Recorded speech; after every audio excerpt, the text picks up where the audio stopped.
غنجاوبوا على بعض الاسئله وانا كنوضع الروتين الصباحي للوجه ديالي. السؤال اللي غنجاوبوا عليه هو بشرى انا ملي كنحط الروتين الصباحي ديالي وكنحط مثلا فيتامين سي ولا اي اسيد مثلا هيرونيك اسيد او اي اسيد وكنحط الكريم وكنحط كل شيء، واش خاصني مثلا نعاود الوضوء ديالي؟ واش خصني نعاود حتى هادوك الاسيدز اللي وضعت؟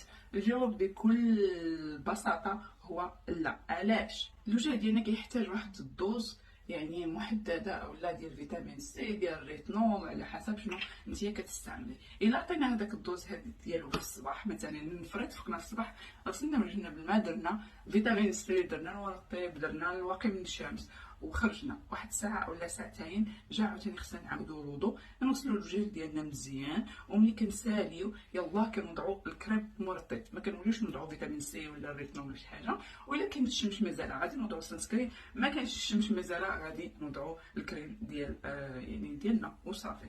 قولوا لي واش تبغيو نبقى ندير بحال هاد الفيديوهات؟ انا كندير روتين العنايه بالوجه ديالي وفي نفس الوقت كنقول لكم اولا كنجاوب على الاسئله ديالكم.